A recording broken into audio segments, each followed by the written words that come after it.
Hello friends, ఈరోజు 5 పదాలు చిటికలో నేర్చేసుకుందాం. ఈరోజు కూడా మినిస్టర్సే. తెలుగులో ఏమంటారు, ఇంగ్లీష్లో ఏమంటారు, సులువుగా గుర్తుంచుకుందాం. చాలా ఇంపార్టెంట్ ఇవి.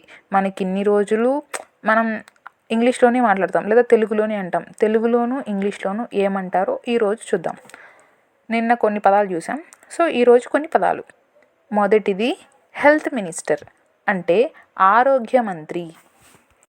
ఈ health minister responsible for protecting and promoting public health, అంటే ప్రజారోగ్యాన్ని పరిరక్షించడం మరియు ప్రోత్సహించడం అండ్ సంక్షేమానికి సంబంధించి, సామాజిక భద్రతకు సంబంధించి ఎలా సేవలు అందించాలో ఈ ఆరోగ్య శాఖ మంత్రి చూసుకుంటారు. ఓకేనా. రెండవది రోడ్ అండ్ ట్రాన్స్పోర్ట్ మినిస్టర్, అంటే రోడ్డు రవాణా మరియు రహదారుల మంత్రిత్వ శాఖ. ఇతని మెయిన్ రెస్పాన్సిబిలిటీస్ ఏంటంటే planning, development and maintenance of national highways in the country. ఇంకా technical and financial support to the development of roads. మూడవది స్పోర్ట్స్ మినిస్టర్, అంటే క్రీడా మంత్రి. ఇతని మెయిన్ రెస్పాన్సిబిలిటీ ఏంటంటే, ఇతని రోల్ ఏంటంటే to give awareness about the importance of sports and encourage the students to participate in the all sports events. నాలుగవది ministry of women and child development, అంటే మహిళ మరియు శిశు అభివృద్ధి మంత్రిత్వ శాఖ. ఈ మహిళలకు శిశు అభివృద్ధికి formulating policies, enacting legislations and coordinating efforts between the governmental and non-governmental organizations to address issues like welfare, support services and gender equality.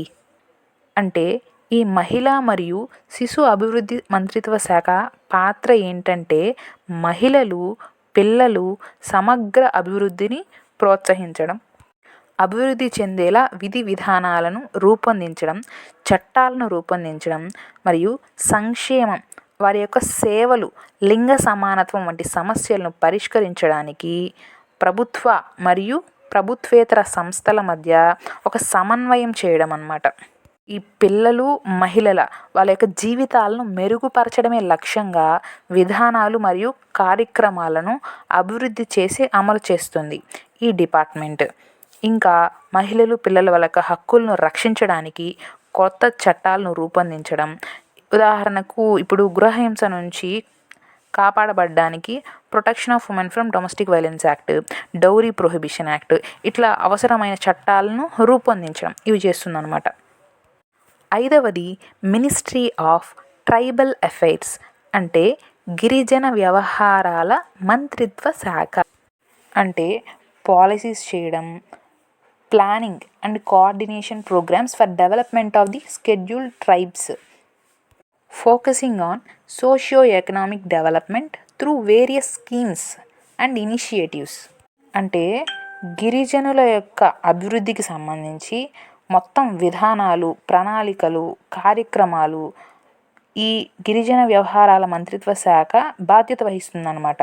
ఇంకా వివిధ పథకాలు అమలు చేయడం, ఇంకా సామాజిక ఆర్థిక అభివృద్ధి పైన ఈ గిరిజనులను ఎలా పైకి నడిపించాలి, అభివృద్ధి పదానికి ఎలా తీసుకురావాలి అని చెప్పి ఇది నిరంతరం కృషి చేస్తూ ఉంటుంది.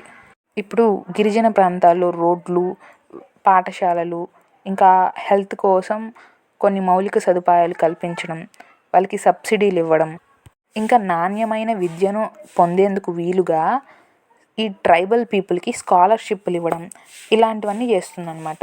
ఏది? Ministry of tribal affairs. ఇవి ఇవాల్టి 5 పదాలు. మీకు నచ్చినట్లయితే లైక్ కొట్టి, షేర్ చేసి, సబ్స్క్రైబ్ చేసుకోండి. ఇలా రోజు 5 పదాలు రావడం జరుగుతుంది. ఒక్కసారిగా అన్ని పదాలు నేర్చుకుంటే కష్టంగా ఉంటుంది కదా. సో సులువుగా ఇలా 5 పదాలను గుర్తుంచుకోండి. మరో వీడియోతో మళ్ళీ కలుస్తాను. బాయ్.